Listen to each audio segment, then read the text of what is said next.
Welcome back to the Rabbit Hole Podcast. I'm your host, Reece Abbott, and today I have the honour of sitting down with a man whose story is far deeper than boxing and whose journey represents what is possible when belief and discipline collide. Today, I am joined by Action Jackson England. Jackson is a world-class professional boxer known for his speed, precision, and electric fight style. But what truly makes him special is not the belts, not the fame, and not the knockouts. It is the man behind the gloves, the character, the resilience, the willingness to suffer for the dream, and the refusal to quit when most people would break. He is proof that pressure does not destroy diamonds, it creates them. He is proof that every champion was once a contender who refused to give up. Today, we are exploring the real story, the sacrifices, the heartbreak, the identity struggles, the victories, and the lessons that shaped who he is today. This conversation is not just about boxing. It is about purpose, mindset, suffering, and personal greatness. So whenever you are listening, lock in, pause, and be present. This one matters. Ladies and gentlemen, please welcome Action Jackson England. How are we, sir? Thanks for coming in, brother. I appreciate you. And I have no doubt you are going to make the Rabbit Hole Studios your own today. And basically, the way I like to get started with every podcast is give the audience a bit of understanding of how we became friends, how we know each other, and what brings you in today. Yeah, well, thank you again for having me. I really appreciate you having us on this podcast. You know, I've been listening and watching for a long time, and I really, really enjoy the content you put out, and for all the people you've had on there as well. So when we reached out, when we were speaking, and having the opportunity to come on here, I jumped at it because why not? And also to have the chance to meet you and be here and have this opportunity, it's great. I'm really grateful. Thank you. My pleasure. It's great to have like-minded people in the studio and really kind of get an understanding of what makes you tick. And I dare say your story is going to not only inspire, but it's going to teach a lot of up-and-coming sort of entrepreneurs as well as sports stars as well that are looking to get that 1% better and also learn from some of the qualities that you have in spades, mate. So it's a credit to yourself. Talk me through sort of where your journey began. I know you grew up sort of over east in Penrith. Talk me through sort of your early childhood and some of the lessons that you learned from that. Oh, well, obviously not to make it too long, but I'm very grateful for where I came from. Being a Sydney kid and growing up in the western suburbs, growing up in Penrith. As a young kid, I couldn't say it was too much, but obviously it's a very full-on place, very rat race, very can be quite violent at times, but I'm grateful for the support and the love I've got from my family, my parents, and the best thing we did was go out of Penrith and come to Perth. I've got a big place in my heart for Perth. I think it's one of the best places in Australia, and it's very overlooked, or there's not enough people that have come here and really soaked up how beautiful Perth is. It's slower, but I like that because now when I go back to Sydney, I'm like, oh, get me out of here. It's too much. But as a young kid growing up, me and my mates, growing up in the environment that we did, to us it was normal. But then I look back when I moved back there for about 6-7 months with my biological father, and I was amazed on how full on it really was. And being at 17, 18, already diving into that young adulthood, I saw how crazy life can really be, working full time, or even just, the day-to-day life, even the weekend life of, working that whole week and then partying that weekend and then going straight back to normal, that 9 to 5, all those sort of things. And my aspirations in my life, ever since I was 14 years old, was to be world champion. So I look at that young version of me before moving to Sydney. I was just a typical kid, but in the environment we grew up in was insane. But then moving back after transitioning here, then going back there, giving it a try, 6-7 months was enough for me, especially in Penrith or same areas or anything like that. It was just, it's not I didn't have the stability I could have. So even to shorten that, I came back to Perth. Not even a month later, I had my first pro fight because I went there in order to turn pro, but just circumstances, life, working, doing stuff over there just didn't happen. And again, timing was everything. So I think coming back to Perth, having that stability, being with my parents, being back with my coach here, and then we just got the ball rolling, and it was the way it was. Yeah, it's so epic. And where would you say, sort of, you talk about your family and the move and whatnot. I truly believe that some of the best changes can happen when you have the courage to geographically, step up and try out a different sort of city or a state or even country for that matter. What were some of the lessons of moving at a young age too? Because I feel as if there is a lot of wisdom in your story in particular. Yeah, I think it was the uncertainty of, because I'm very much to myself. I like to be to myself. I definitely love to be out there and perform and showcase myself and have a laugh. I'm a very goofy individual, but at the same time, I hold a lot of respect for others. So I don't like to bother. I don't like to prod. I respect other people's privacy and what they do in their lives. But as a young kid, I was always to myself. And then moving here from Sydney, the lifestyle here was blown away to me. How the beach life, the surf life, very similar to like the coast and like Sunshine Coast and Surfers Paradise and stuff, but more quiet here. Like just the kids at school, everything like that. I was you wouldn't believe I was a very shy kid. I was very much to myself, and I didn't really like to over indulge with people unless I was comfortable, really, really comfortable. I think it was also a bit of a fear factor of obviously growing up in Western Sydney, and you couldn't be too sure of other people and had to be quite weary and of some people, or maybe just to myself. If I was comfortable, I'd open up to that person. If I wasn't, I'd just shut off entirely. But I'd be that kid wearing track pants and a hoodie in 40-degree weather because I didn't want to really look around and people to look at me. I didn't really want to be noticed in that sort of sense. But put on Michael Jackson, put on thing, or put the fights on, I was the star individual there. I was the first one you'd see. Yeah, well, I mean, that's the thing. You don't just throw amazing punches. You've got twinkle toes too, mate. So yes. I'm sure we'll get into that as well. But where do you feel as if boxing became such an integral part of your life? Like, is there a definitive moment? Is there like a definitive moment where you thought, wow, like boxing is my guiding and North Star? Absolutely. And I know that I think about it all the time as well, because I wouldn't have it any other way. So knowing that my family all fighters, my father, my grandfather, both my uncles, their father, so the lineage is quite long. So I always knew that my father was a fighter, but I didn't really dive too much into it. But when I moved here from Sydney, and I would have been 13, 14, I was tying up between performing, dancing, singing, anything like that, or in that sort of world, or fighting. Because I used to come home from school and I'd either be with my mates or be on my own, or religiously watching fights on YouTube, Sugar Ray Leonard, Roberto Duran, Ali, all the old stuff, Tyson, or I'll be watching 1988 Wembley Stadium Michael Jackson concert. Like, just that was what I'd do. That was me. And I remember my stepdad, because me and my sister were just typical kids, kind of just figuring things out. And he said he took the Foxtel card because we'd watch TV or do stuff. He'd just be that father figure. And he gave me and my sister that ultimatum. He said, listen, I want you guys to go away, do what you think, because he was working FIFO at the time. And he said, I want you guys to think about what you want to do. Not just a 9 to 5, whether it is, you absolutely, I support you the whole way. But I want you guys to think about what you want, what's an aspiration in life, what do you want, what are you driven to do? So I remember I went on a school camp, I was away for a week, and that whole time I was pondering to myself, that whole school camp, what do I want to be, what do I want to do? Came back and I said straight away, I want to fight, I want to give this a crack. The very first boxing session I did was a sparring session. And I went to a local gym just down in Mandurah, who I'm very close friends with the owner of it now, till this day. And I got chucked straight into sparring. I remember I got pieced up by a guy that was in his mid-20s. And it was my first time actually sparring properly. And everything just felt, even though I got pieced up, everything felt very, very natural, like almost just genetic. Almost felt like an alignment there in the moment. Oh, absolutely. Hey? And being able to, just like feel that fight or flight response and be in that sort of world, I just felt so at home. Like, I still say to this day, I feel more at home in a boxing ring than I do at my own house. And that's special. That's special, that's it's very particular as well. And it's probably not right saying mine, but yeah, for sure. That's my comfortability, and that was where, from there on, at 14 years old, even the coach turned around to my stepdad and he said, oh, how long's he been boxing for? Because he was surprised with my ability at that time as well. And me, that was my first real boxing thing, other than just watching and studying and looking at stuff on a computer or on TV and stuff and just trying to mimic. And as a kid, you obviously a sponge, but even as we get older, we still hold that information and still learn as we go on. It just takes us longer.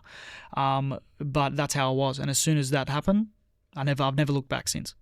Yeah, that's so special. Thank you for sharing that with us. I also feel as well, when did you realize that you had a gift in the ring? Because there is an element of talent that's involved, and I know you're a super humble man, but was there a moment where you were almost like, okay, this is why I am on earth to do and to be a professional boxer? I think finding your purpose, or like knowing that purpose early. I think knowing physically, not only physically but mentally, just how in depth, even to this day, I still get about boxing. Like I cry about it. Like I'm that emotionally attached to it, and that driven to fight and to box. And there's so many layers to boxing as a individual, as a fighter, the IQ, the movement, the all these things that people kind of look from an outset. And if they're not that interested in, or they're not that involved, or they kind of just take as, oh, well, it's just fighting. I just want to watch people have a punch on, or I just want to, where I look at the sheer science behind it, and I love it to bits. Talk me through some of the elements that probably aren't appreciated for those that aren't in the game. So give us a bit of a look behind the curtain of boxing and some of the strategies that goes into it, because understanding sort of the more I've learned about it, it is really, it's chess. It's complex. It's chess. To shorten it down, the best way to explain it is it's a bit of chess, a bit of poker. Yeah. And it all depends on yourself, how much you're able to learn on the spot, how much you're able to adapt, being in the ring, or even just the hours and hours in the gym, like of that consistency, that work ethic, that constant grind. And so those 1%ers that people talk about time and time again, but when you're living it, when you're doing it, you know the difference between, average, and that extra mile that you take to go, where you hate what you're doing, you don't want to be there, but you learn to love it. And that's where I've put myself in that hurt locker time and time again, and I look for it now. I look for more things that are going to take me out of my comfort zone, or more things I can learn, things that I haven't thought about from a boxing technical point or an IQ point that I want to learn. I want to add that to my arsenal of stuff, because that's just going to make me evolve more and more as a fighter. Yeah, you mentioned the being like adaptable, right? So and learning and giving away tells. Like I dare say you probably go in with a strategy, and there's some feints, there's some head movement, and there's also like you're also trying to trap them too, right? Absolutely. You're trying to go in with a strategy where if the knockout comes out or the knockout becomes available, you're going to take it and cash in. But how do you get them to exactly buy? Right? And it's all about the steps that lead you to there. Like the constant saying that's always been going was your jab. Your jab dictates everything. But then also a lost art form is movement, let alone your evasiveness or even your foot placement, even the delivery of the shot, because some people can have, they're stupid strong, but, being able to have that right delivery on the end, it speaks massive volume. And also patience and maturity. People who are too gung-ho and want to force the knockout, or want to force their, impose themselves too much, or they think, okay, well, I'm just going to muscle it, I'm going to do it. Having that maturity and that composure and patience to do so, that's a skill of its own. Like that's something you learn through time. It's not something that you can just pick up straight away. But if you're around it enough, that composure and that patience comes as well. Comes a long way. And then also you look at it as well from a full chess / poker perspective. Like if you do go, really aggressive and assert yourself early, there's also that catch-22, or there's that negative that you can blow out, and in the later rounds you're not going to be anywhere near as optimized as well. So you Absolutely. it's definitely there's a lot of strategy to it, like we mentioned, and I also want to dig a bit deeper as well, because if you are that fight style, that could be a great thing too. Yep. If you manage to get the job done in the first 3 rounds, and that's what you intended to do, then that's great. You don't get paid for overtime. You do necessarily leave yourself a little bit vulnerable later if you aren't able to achieve that initial mission. Yeah, absolutely. So to speak. Yeah. Yeah, but you got to, again, like you just said, you got to adapt on the spot. Yeah. And regardless of the game plan and everything going on there, because everyone goes in there with a game plan, everyone goes in there with a set sort of way of approaching a fight, depending on the person they've got in front of them. But you got to be able to adapt on that spot. I usually take the first round as a gauger with somebody, and because they're getting ready for me, and because of the world we live in now, social media and that presence and being around, people are going to see everything. It's not like back in the day where you had to basically fight someone else's person, or like they're part of their team, or some sort of deal to get a VCR tape of them sparring, or them doing pads, or footage of their fight prior. Like it's so It's accessible now. Accessible hey? now, yeah. It's so accessible now. So I look at that and I use that first round to gauge on what they're doing, because natural habits and natural flaws that people get, usually they're over time. They can't really change those things. But also the same thing with me. I'm constantly trying to adapt and evolve as a fighter myself, because I don't want to be that person that's the same every single time. I've got to have different things in my arsenal and my plan from A to Z to adapt with someone in front of me. So use that 30 seconds to a minute or even a minute and a half, just gauging, just seeing, feeling the process, feeling the tempo, the rhythm, and then we usually go from there. And then as the fight goes on, you start to take that time more and more. You start to feel it a lot more, because fighting's not always about visually seeing, because that's can be deceptive. You got to be able to feel that emotion as well, feel that presence while you're there. Yeah, and ideally as well, like you always want to have that ace up your sleeve as well. Like, and that sort of, that's the exciting thing about boxing for people that are professional boxers in their own right, but also people in the teams and whatnot. There's so much that goes into it that people don't see. And that moves me on to sort of where I want to ask you, what are some of the biggest sacrifices that you have or you take in your life because you're a professional boxer that people do not see? So what are the biggest sacrifices as a professional boxer that people don't see? I think the biggest one would be, the times with my kids at times. Obviously, me and my ex-partner are separated, but next year I'll have overnights and I'll be with them, and I get to have that time with them. But even the times where I've had to go away and train, and not have them with me, or even times where I've had to fight, and obviously because they're so young, I don't want them really seeing that thing yet, because they don't fully understand it. My eldest, I show him little videos of me fighting, and he watches like the last fight on the TV and stuff, and he's mesmerized. And I look at that from like it's a mini me. And even my youngest, he does the same.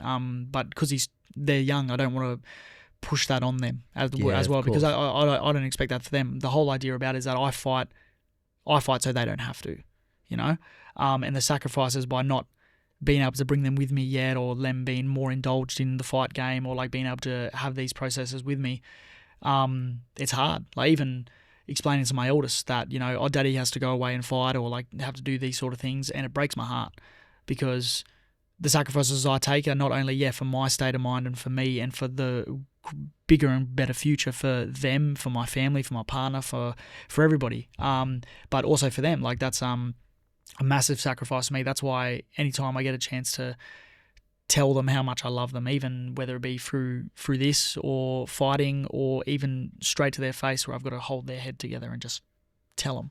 I'm so grateful to have these two beautiful boys, and it's a big sacrifice. If I could take them with me in a bag or in a backpack everywhere with me, I would. But that's probably one of the hardest things. That, and also being away from family, and indulging on the small things in life, like people want to go to a birthday party or a wedding, or there's just like a function or something like that. Oh no, I've got to train, I've got to spar, I've got to do this and that. Other people's minds, that's the hardest thing to get away from. For me, I'm used to that now. But early on, event, a party, anything like that, I'd always go, a couple of hours, and then get into conversations. I'm a very social person. So it's trying to drag me away from the dance floor, from here and there, and it's like, okay, no, I've got to train tomorrow. So I'd have to be disciplined in myself, in my mind, to know that, okay, I've got these things tomorrow. I can't let this stuff slip.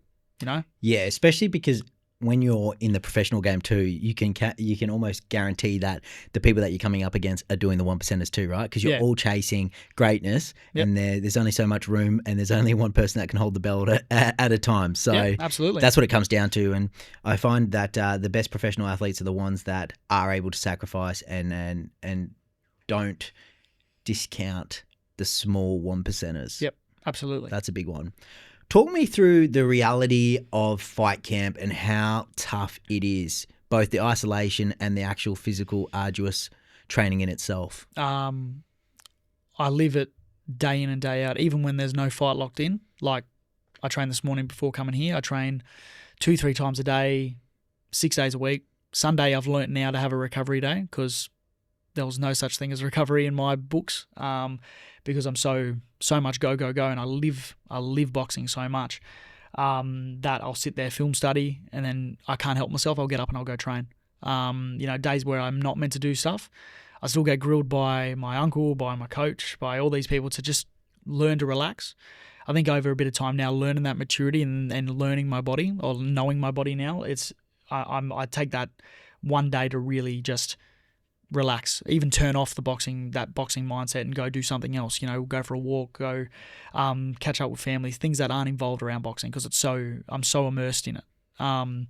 But I think the grueling and the training and everything like that, obviously you pick up towards you get closer to the fight and you start to taper off and everything like that. But I stay ready all year round. There's no real downtime for me. The only time I really have is Christmas, maybe New Year's, but it'd be the day before Christmas and I'm out doing a 15K run, or I'm there, they're sparring, I'll go spar. Like those are the sacrifices I make because I love it so much, but also I want to be the best version of myself, not only for me, but for my family, for my kids, for everybody else. So even the grueling of training, like, so after this, I've got to go spar. I'll do 12 rounds. I did 15 Wednesday, non-stop, no break. So I look at that and I'm so used to it now, so in tune with it now that my mind just knows when we got to show up, we got to go, we got to turn on, we do it. But I also know that, hey, I'm sore. I need to recover. I need to relax. I need to just take a moment. A lot of my recovery is done in the car now, to be honest. Like that, and also ice bath, sauna, massage. I do all that stuff now, chiropractic therapy. But yeah, car drives are my time to jam and phone calls and do my thing and just be there on my own. Mindset of a warrior. Who has been the hardest opponent, both physically and mentally, for you so far in your career?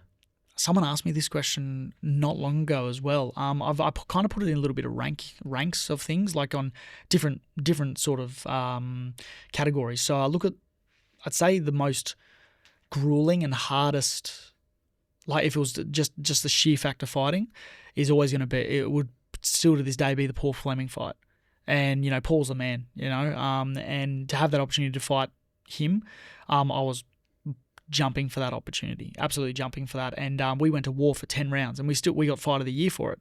But I look at that and that would be the most physically taxing fight because we went to absolute war with each other and we were trying to hurt each other. We're trying to get each other out of there. We're just non-stop punching.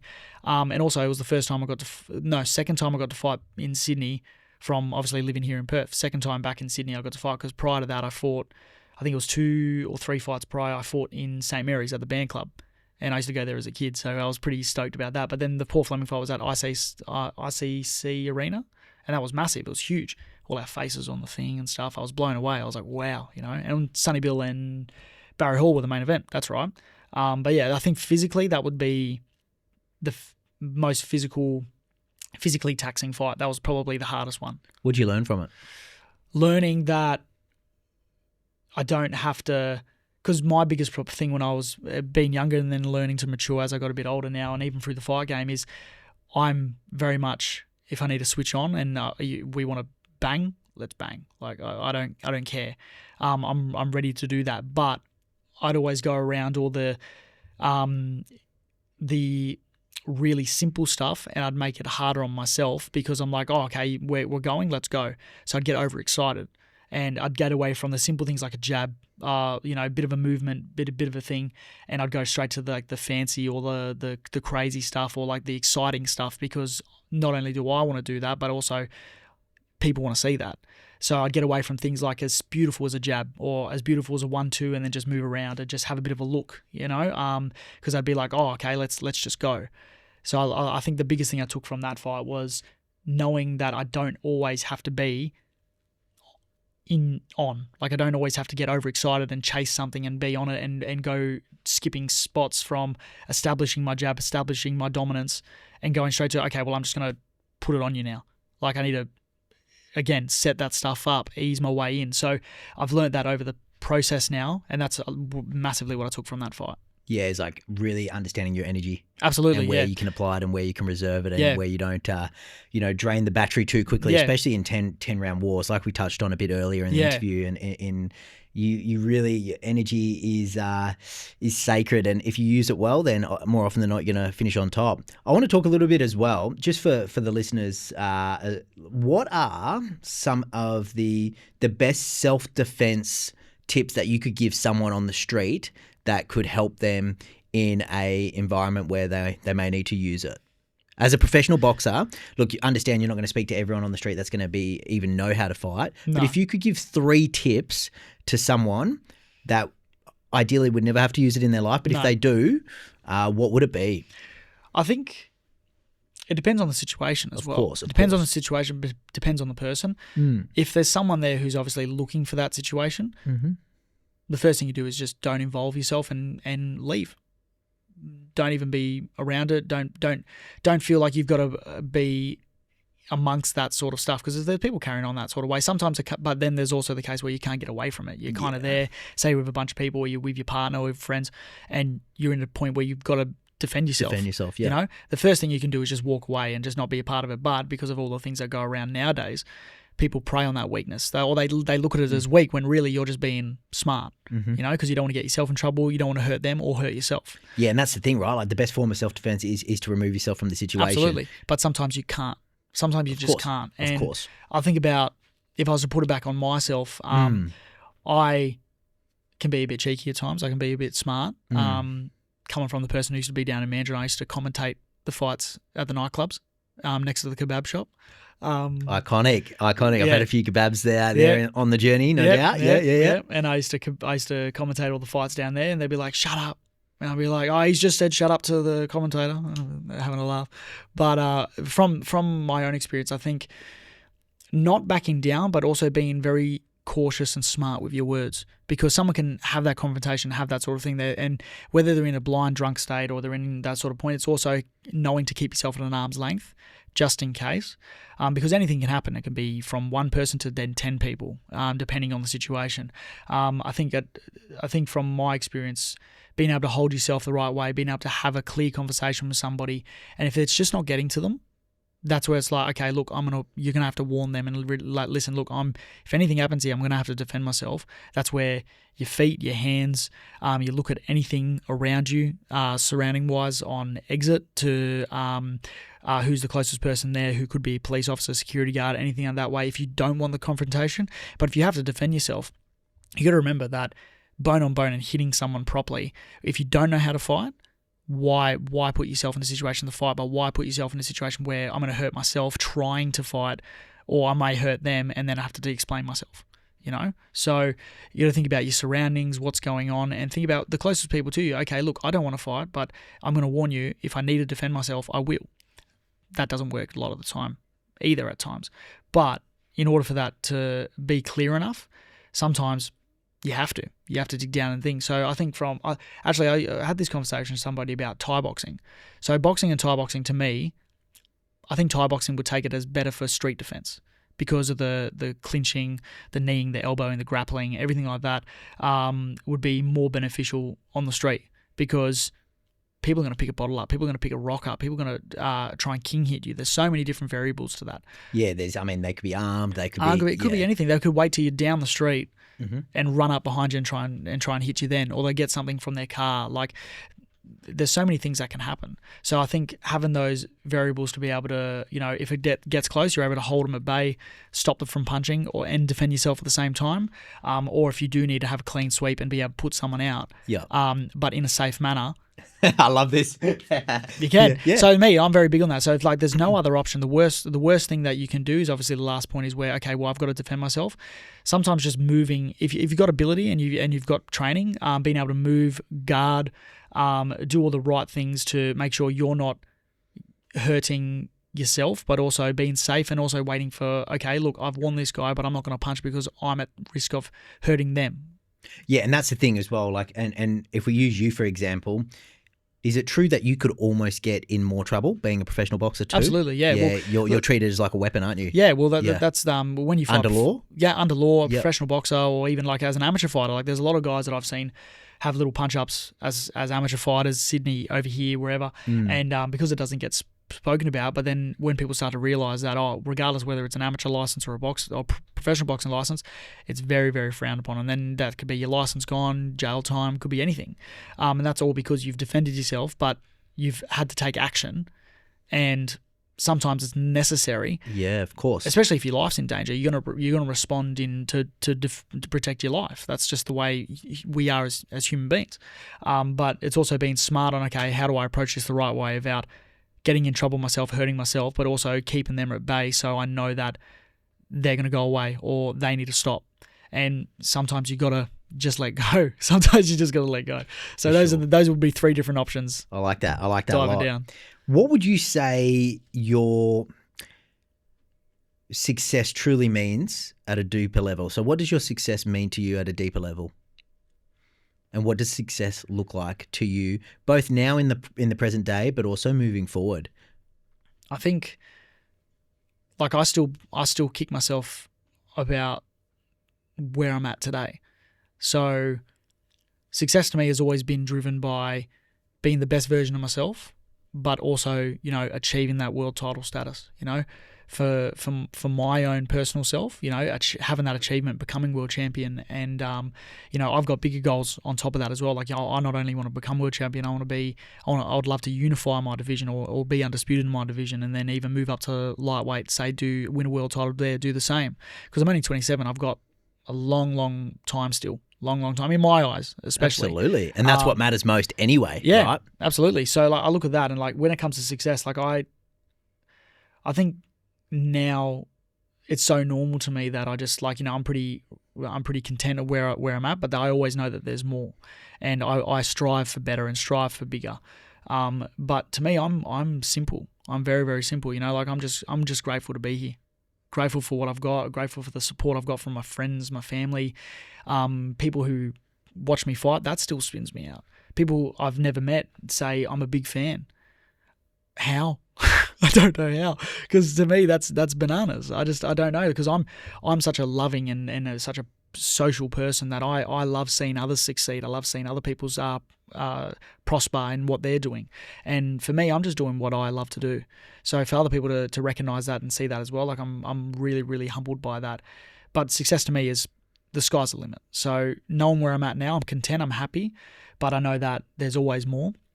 And I won't be, even when I achieve my goals by becoming world champion one day, I'll still want to chase what's next after that. I want to chase what's bigger, what's better.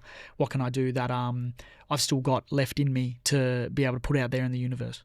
Yeah, that's huge. And I'm a big believer, like a high tide, you know, raises all boats. So yeah, seeing other people prosper and other people succeed in their chosen endeavor, it fulfills me just as much, if not more, than achieving things for myself. And that's why I always make an asserted effort for when people do reach out and say, you know, we love this podcast, I love this one, this was moving, I'll always reply. Awesome. Always, That's cool. Always reply. Yeah. It might take a while sometimes, but for me, it's like if someone's taking time out of their day, the least I can do is show the love back and reciprocate that. You know. Yeah. No, that's huge. Talk to me about the support network that you have behind you, because I truly believe like what you've done at such a young age as well is remarkable. But I feel like we are only scratching the surface, and your work ethic and your mindset is only going to set you up in a good place moving forward.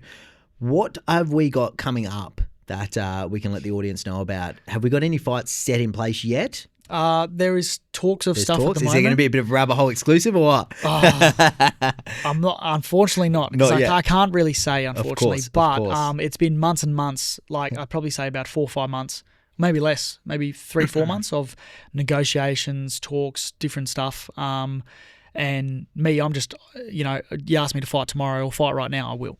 That's the beautiful thing. Both you and Max, who I had on, shout out to Money Max McIntyre. Yes. He's got that mindset of always being ready to. Yeah. And I think that's a really powerful metaphor for life. Not even necessarily for just your boxing game and your gig, but for you to be ready and have that mindset. And we always talk about here on the Rabbit Hole being the best version of yourself, which you just amplify and live that for sure, which is really cool. But having that mentality, I think, is a real successful mindset to be in. Absolutely. But that's, again, like you just touched on, like not only from a boxing point of view, but from life or whatever journey and whatever thing you do in your life as well. Because being ready and being able to step to the plate and know that you can take things on and do that stuff, you know, you're always prepared. So I look at that from my point, and even like Max as well. You need to be able to do that in this profession as well, but also in life in general. Like if you're looking to shy away and to push things to the side and not be able to take it head on, then you're hiding from yourself and what you can do and what you're not really believing in yourself and your own capability. So yeah, definitely being ready on spot, like regardless, is always very, very important. Yeah, I love that. Would you say, like, what is the greatest, like, internal battle that you've faced up until this point, would you say? Ooh, that's a good one. I'll ask it again. Ask it again. Yeah, ask it again. What is the greatest internal battle you have faced that nobody knows about? It's going to be really, really deep about it. It'd have to be... Obviously, I touched on about my kids and about those struggles there with like the sacrificing with time and everything like that. I think it's the that constant battle of that self-awareness to remember, like regardless of what position you're at as well, that nobody's perfect, and no matter what you do, you can't please everybody. And there's been a lot of times in my life where I've overthought different things, where I've gone, okay, look, I've got to focus on training, but I don't want to let my kids down, or I've got to go to this thing, but my parents need me for this. I don't want to be away from my partner, but I've got to go away, or like things like that. But also just in general for myself, showing up for myself as well. Like times where I've been quite deep in my own sort of rut and hole with mental health and like everything like that as well. Like I never thought I'd ever really experience that like 4 or 5 years ago, but I definitely did. And it was one of the hardest things I could ever touch on, or one of the hardest things I could ever experience. But that constant battle of that self-awareness, like, no, I'm not okay, but not being able to accept it, not being able to accept that the fact that I need help. And because being younger and like coming into adulthood, I'm very used to, okay, no, I've got to be strong. I've got to put that brave face on. I've got to be composed all the time. And then I'll go cry on my own. I've learned now that that's so not okay. Stonewalling, trying to hold everything in, not holding that integrity for myself to be like, you know what? No, look, I'm not okay, but sharing it in a healthy way. Where I was so afraid on, okay, well, I'm very upset, I'm very angry, I don't know how to digest, let alone talk about it. So I'm just going to keep to myself, and then you boil like that kettle and it hits the surface, and then, well, that's now everybody's in danger now. Now I'm not only me, but now everybody's taking the rut of my own personal issue. So I look at that self-awareness on being able to be open with people and share with one another, with other people, and not being afraid to be not on your best day, or not being like, okay, well, I've got to let this person down. Like there's just some things that are out of our control. And for someone who doesn't really want control, I'm very much in control of myself.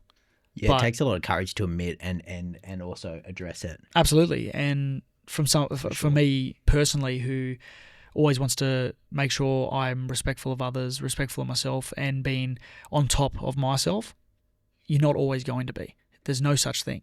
And openly being able to express that as well in a healthy way is just hammering it on the head, just knowing that how much struggle I went through in the times where I did, where I was just so not myself that I was almost playing almost covering the real me from others, but I knew that was just a facade on how much I was really struggling. And I felt sorry for myself, my parents, my kids, for everybody, and I didn't know what to do. And I'm really grateful I've had the support from my parents, my partner, because even when we got together as well, like she was, which I've not really touched on massively with her either, which obviously she's going to watch, so. Yeah, she's a big fan of the Rabbit Hole podcast. She's going to watch it. So I've never really fully touched on it, but how much she really saved me in that point as well. Because at that time, like I might have on the outside have been able to hold myself that way, and nobody really could know. Even my parents, like they could see, but they didn't really get to see because I wouldn't let them. But there was times with them where they could see how much I was really struggling with those sort of things. And even I'm so grateful that when she came into my life and all those sort of things, because I was in such a bad spot mentally, and it all just started to work itself out. I started to really hold that integrity in myself and hold myself accountable, start to open up. I got to open up with her, my family, not feel so guilty on that sort of situation with my kids. And as they get older and as they think and they start to ask questions, I can be open with them and I can be honest and I can tell them in a good way as well, and know that it's everything's going to be okay. It's going to be all right. I love that. I love that. Thank you for sharing that with us. It's super powerful, and once the shackles are off, you truly become who you're destined to be. So that's that fear factor of the unknown, you know, and it's like, you know what? Sometimes you need to be able to let that stuff go for it to just work itself out. Someone told me in that time as well, like, oh, time doesn't always fix everything. And it's true, time doesn't. But it's the stuff you do during that time to build up and to learn through that process that does make the change. Yeah, I always like to think, if you're not afraid of the unknown, the unknown will be kind to you. Yep. So if you're not afraid of the unknown will be kind to you. Yeah, absolutely. Now, let's move on to one of our favourite segments of the show, sponsored by Legit Sups, the best supplement company in the country. They've hooked us up with a code. So all orders, use this code for 20% off. The Rabbit Hole, use code The Rabbit Hole for 20% off on all orders. Mate, by the looks of it, you don't need subs, mate. You're an absolute rig. Anyway, so I'm a little rig. So this is the What Would You Rather segment, sponsored by Legit Subs. 10 questions. Are you ready? Action Jackson. Yes, I have to be ready now because it's just been thrown on me. There you go. Win a brutal 12-round war that changes the world, or a one-punch knockout that goes viral? Ooh, that's hard because the way the world is now, everyone remembers the one-punch knockout.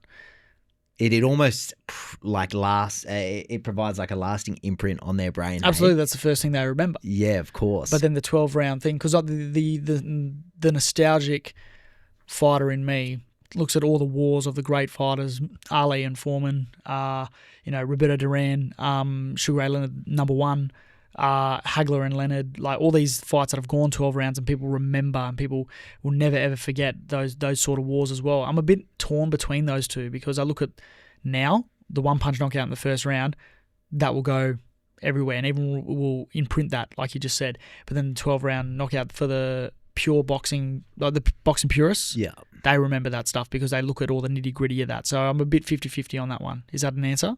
I reckon we've got to stick to one. Which one are you taking? Ooh, right now, what are you taking? What would you rather? Because of things now, it'd have to be the knockout. Fight with a broken rib or fight with a broken heart? I feel like the broken heart would be tough because that would probably play a little bit on the mental side. Absolutely. And if you're not there mentally, physically it doesn't matter. Yeah. Physically it doesn't matter. So I'd say, fighting on a broken heart when you're not 100% yourself. Yeah, I'd rather fight with a broken rib. Take my rib out, have it. Yeah, have it, yep. Train alone in total silence for 8 weeks or train with the world watching every session? Silence. Because people cheerleaders there want to be there and be amongst it and everything like that, deters your focus. I'll do 10, 15K runs with my headphones on, playing absolutely nothing and just talking to myself and keeping myself in check, because not only is that building that grittiness in me, that striving determination, but it's also, teaching me that conditioning, of like, hey, sometimes the noise gets in the way of everything. You got to get away from the noise in order to be able to see who you are. Take a fight on 2 weeks' notice against a superstar or wait a year for a guaranteed easier win? 2 weeks. 2 weeks. You're notice. Always ready. I'm ready. That's what I mean. Yeah, ready. No. Yeah, but if an opportunity popped out tomorrow, I wouldn't say no whatsoever. Obviously, you've got to be smart about it in your career and your development and everything like that if you think you're really ready. But I believe in myself enough that I can take any of the top world champions at the moment. So if they called me up in 2 weeks' notice saying, hey, you're fighting Sugar Nunez for the IBF world title, send me on a plane. I'm there. Lose a fight but inspire millions, or win a fight but feel empty inside? Lose a fight and being able to inspire and show people that win, lose or draw, you win regardless. You know, losing doesn't always mean it's a loss and everything like that. Like I've got 3 of them on my record that I personally, you know, I won't go into the nitty gritty of that. But like even with that, like they built me more and more as a fighter. You need to learn to lose before you learn to win. Yeah, and it's also a win. You either win or you learn as Yeah, well. absolutely. Perspective too, right? Yep, like absolutely. I'm a big believer. I've learned way more from the losses in my life Yep. than I have, you know, when things are rainbows and butterflies. Absolutely. You know, if the world was rainbow and butterflies constantly, no one would be learning anything. We'd all be on cloud 9. Yes, but you need those struggles to be able to build more from yourself. Couldn't agree more. Couldn't agree more. Be respected by fighters or be famous to the public? Respected by fighters. You know, I had the chance to, I'm going to give Barry Michael a big shout out because I'm a big fan of Barry Michael. Love you, Barry. When I got to be in Melbourne with Barry Michael, I got to meet Tyson Fury and like, you know, some of the, like Izzy Adesanya, I got to be around them. But even just like having Barry Michael commentate 2 of my fights after that, but even being there with Barry Michael, and I'm such a boxing purist as well and such a big fan that I saw Barry and I was like, I get to see Barry. I get to talk to Barry, I get to sit with Barry. I was blown away. I really was. And do you reckon that came from him respecting you as a fighter first and foremost and going, and that's why he wanted to be like... Well, he's close friends with my uncle. Okay. Shout out to Noel Thornbury as well and all the boys over in Gatton, in G-Town. Yep. G-Town. I love it. But yeah, like he's close friends with my Uncle Noel. So when I knew that Barry was there, I was obviously, you know, I had to play cool, calm, collected. But inside, I was like, it's bloody Barry Michael. This is cool. It's bloody Barry Michael, man. Yeah. Like I was blown away. I was. That's awesome. Fight the man you admire most or fight the man you dislike most? It's a hard one because if you're fighting on a point of just dislike or anger, your mind deters in a way where you're just going on sheer instinct and like, okay, well, I'm just going to hurt this guy. But they could be playing that into their advantage. But then if you look at fighting someone that you admire, you know that then it goes also the way of, okay, you show too much respect. Oh, that's a hard one as well. I think I'd say the person I dislike the most because I've got that thing in me where it's just like, all right, let's bite down and go. So yeah, I'd say that one. You got that stone cold killer instinct, don't you? When it has to be. Yeah, you have to. Other than that, I'm a big teddy bear. Unlimited talent or unlimited discipline? Unlimited discipline, because there's always the constant saying of, you know, hard work beats talent. I'm a big believer in that. You got to have a mix of both. You know, like obviously natural ability does go a long way, but if the work ethic isn't there, then you just got the talent, but you're not able to work hard at the same time. Same thing vice versa. If you've got no talent and all the hard work in the world, you're going to be smashing your body, smashing yourself and get to a certain point, but you need to have that little bit extra as well. You know, a little bit extra in you, that bit of pizzazz, that little bit of X factor, as they say. 6th gear. Yeah, absolutely. Yeah. So I'd say what was the... So would you rather have unlimited talent or unlimited discipline? I'd say the discipline. Yeah. Unlimited discipline would be on that one. Love that. Career that earns millions or career that changes lives? Lives. Career that changes lives. You know, to me, I'm not money driven. If I was money driven, man, I would have given up boxing years ago. I would have bloody been the next Magic Mike. Who knows? But definitely got the talent, the looks, the charisma. I would have just kept going and doing that. For sure. No, for me, changing lives, and even like now with boxing, like having the people like I said, like touch on, and they say that they enjoy watching me fight. I still can't believe that, you know. Like, but I'm grateful that these people I bring that excitement to people, because that to me, like I said, fighting to me is like another way of performing. It's show business. You got to be able to not only fight, bring it out there, entertain people, but also as you are as an individual. So even the young kids I get to meet and help out and do stuff, like, you know, being able to see their development, not only my own, but theirs, like, it's amazing. I love that. That brings you just as much fulfillment as we spoke about before. All right, last, what would you rather question? Question 10. What would you rather, leave the sport healthy and fulfilled or stay in the sport too long chasing more? Leave the sport healthy. There's so many fighters that over the last couple of years that have not made the right calls, or even like not even the right calls, just like banked on their toughness or their sheer willing to win, or like just in that time in moment, and they've gotten severely injured, severely hurt. I'd rather leave knowing that I'm healthy for myself, my kids, my grandkids one day, hopefully. Of course. And being able to know that, you know, I gave it my best. I did my best, and I'm happy with that. Not putting myself in a position where I can't speak, or I can't walk, I can't talk, and not being able to be with my grandkids or my kids or my family or anything. Like, that's very, very upsetting. That's a real like course of action that could happen, right? Yeah, and we take that chance every time we step in there, regardless of the low level or the top level. We take that risk every time we step in there. Absolutely, and there's got to be an element of respect, regardless whether you win, lose, or draw. Like, it takes a lot of courage to step in any ring. Absolutely, and mate, it's awesome to see how brave you guys are, and people that have negative things to say about fighters. I mean, you can't disregard, or you cannot emphasize the courage and the strength that it takes to even just get in the ring at any level. I have so much admiration and respect for it. Yeah, it is, and it's not as easy as what some people make it out to be. Like, I absolutely thrive off the atmosphere of a fight night, or even just a fight in general, even a spar. Like, I absolutely just thrive on that atmosphere. But some people, it's so foreign. It is very, very foreign to them, and they don't have a full understanding. But you got to be in it to really know, I guess. Action Jackson, England. Who is the most impressive person you've met? I've had the chance to meet a lot of really, really impressive and really talented people. I find that's a very hard one. I've had the chance to meet very, very amazing people, and you know, like, I've got a split of names. My coach is a very big inspiration with me as well. You know, he's such a involved person when it comes to the spiritual, the physical, the mental, everything. He's dived all around there. One of the most impressive people to me as well is a good family friend who's part of the family as well, David Nika.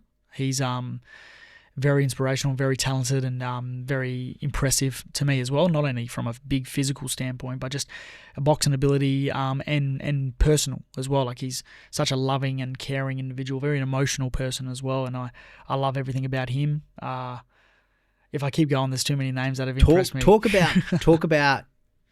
Tell me about your coach. Well, he's been there my whole professional career. So talk me through the impact he's had on you as a person and as a professional boxer and athlete. I think the impact with him massively would be, you know, I can safely say I've got three dads. I've got my biological father, my stepfather, and my coach. He's there as that other father figure as well. And what's his name? Jason Gray. And he's just got where we train. He's just out in Bedfordale, up on the other side of Kalamunda, on the other side of the hills. And yeah, when I first walked in his gym when I was about 16, 17 years old, he first time ever training, he made me throw up. First ever session we did, I threw my guts up. And he's one of the most brutal guys, training-wise, mental, physical, but he'll laugh and smile at your face at the same time. But I look at the spiritual aspect and like the things that he's helped me through me growing up and my development as well. Like, he's helped me very much along the way as well. Like, you know, being able to sit there and open up to him about some of the struggles and some things I've done as well, like being able to have that person to do so. It's not just train a fighter. It's a lot more to that. So I'm very grateful for the individual he is to be able to hold that space for me, not only from a boxing point, but also from a friend and from almost like a fatherly point as well. That's amazing. So he's got that holistic approach where he covers all realms of that human endeavor aspect. Absolutely, and it's not just the professional boxing aspect. He delves into the and ensures that you're optimizing all sort of facets that he can, and that's amazing. Yeah, it is. No, I'm very grateful for that, to be able to have that as well. You know, not only from a training point, but also from a personal point as well. Yeah, and a relationship point. That's massive to have that trust. Yeah. So is he in your corner fight night? Yeah, so he's been in my every fight I've had as a professional. This is my 8th year as a professional. So he even was there for my last amateur fight as well. I didn't have a lot of amateur fights personally, but he was there for the very last one. And then when we made the transition to pro, he's been there every step of the way, and then now I've actually inducted having my uncle in the corners as well, Uncle Noel, and him and like the family, like that's on my real dad's side of the family. They've got years and years and miles of experience with the boxing world, and having Noel there as another backup as well, because they work really well in the corner together at the same time. So Jay is my head. I've got my Uncle Noel down the side, and then I've got Big Rig, the cut man, who's also there as well. Can call him Big Rig, but his name's Dale, but he's the Big Rig to me. Big Rig to everybody here in Perth. Yeah, that's huge. I love that. What would you say if you had to think of one quote? What is the one quote in your life that you've lived by or resonates with you the most? What is the one quote that comes to mind that resonates with you most? Ooh. I don't know about really a quote. I think it's just be true to yourself. Most importantly, be true to yourself on that could be work, personal relationships, purpose. Just being true to yourself and what you truly want, and knowing, okay, if this is what I want, I've got to be either all the way in, or I can't just be one step in. I can't just be 1 foot in and 1 foot out. Take my time, readjust and everything like that. It's either I'm in or I'm out. So that being true to myself personally, yeah, it's you got to be honest, even if it's brutal, even if you don't like hearing it. Having that truth to yourself is very important. That's huge. If there is one person in your network, in your life, in your family, who is one person you would love to see share their story on the Rabbit Hole podcast? Ooh, I think. Oh, actually, I got a good one because he doesn't like to talk. If you ever, Brizzy, Alex Leopold Jr. He's fighting December 13 for the Queensland heavyweight title as well. So I might even, depending on my schedule and stuff, I might be making a trip over to Gatton to go support the boys as well. So David, shout out to David and Alex Cassidy, my uncle's son as well. They're all fighting on the card as well. And Noah. Noah just got announced this morning. Oh no, the other day maybe. I can't remember. But Alex Leopold Jr. because he was playing rugby. He was in the limelight there, and then his father was the number one heavyweight contender. He fought one of the Klitschko's for the undisputed heavyweight title years ago. Comes from strong lineage. Absolutely, and he's got to be like 120, and he's only just turned 19. Could he be anything? Absolutely, he's just a ginormous thing. We had a talk. Actually, David brought this one up. He said to him, how many Jacksons do you think you could beat up at the same time? And I think we finished on 2 or 3. No, we started with 2, and he said, I'll hold one down and punch that one while the other one's hitting me in the back of the head or on my back, and then I'll get to that one later. And then David, and then David said, how about 3? And he goes, I have to think about it. And so if you ever go back over that, and when you're over that way, definitely Alex Leopold Jr. I'd love to tee it up, mate. Oh man, don't talk about it. Be about it. I'll be about it, absolutely, because I want to hear him talk because he's not a big talker. I reckon I could get him singing like a bird. Get him. I reckon I won't get him talking. I'll get him singing. Good. See, you hear that, Alex? You have to now. There you go. I talk a big game. How many Reeces do you reckon it would take? He'd probably get probably 6. Probably no. Let's be lenient. Let's say 4. You have to take 4. 4, Alex. You have to go 4 now. What is one thing you want to be remembered as when you're gone? That I love to be remembered that I never gave up on myself and what I inspired to do for myself and for the others around me. I never gave up on my dreams, my aspirations. I never threw my toys away in the cot and said, oh, this is too hard. Oh no, I'm going to go do something else now. I'd love to be remembered to know that I never gave up on my dreams. Never gave up, and I constantly strive for bigger and better. Now, Action Jackson England, this is your time. Where can people find you? My massive audience, I have no doubt, will invest in your story and your journey. They're so excited to reach out to amazing people like yourself with shared visions, aligned mission, and are invested in seeing your growth both as a person and as a professional boxer. Where can they find you? Mainly, I'm on Instagram, but yeah, you can follow us on Instagram or Facebook at Action Jackson England. And yeah, basically that's the plug there. And you can happily follow us on there. You can reach out. You can say whatever. Thank you guys again for having me on the Rabbit Hole. I've absolutely loved it being here. I really appreciate being here and you giving me the time and having us on here. I really appreciate it. Thank you guys. We appreciate it, mate, and can't wait to share your story to the world because it's an inspiring one. Jackson, brother, thank you. Thank you for your honesty, your vulnerability, and your willingness to share the part of your story that most people hide. Your journey reminds every listener that greatness is not built in the moments of celebration, but in the silent suffering and refusal to quit. You have shown us today that champions are not those who never fall, but those who always rise. You have shown that true fight is always internal and the most important victories are invisible. To everyone listening, if this conversation lit a fire inside you, please share it with someone who needs belief or strength. Subscribe, follow, and continue building the Rabbit Hole family and this mission to inspire the world. Stay hungry, stay humble, keep fighting for your vision. This is Reece, and this has been the Rabbit Hole Podcast. Much love, and see you next episode.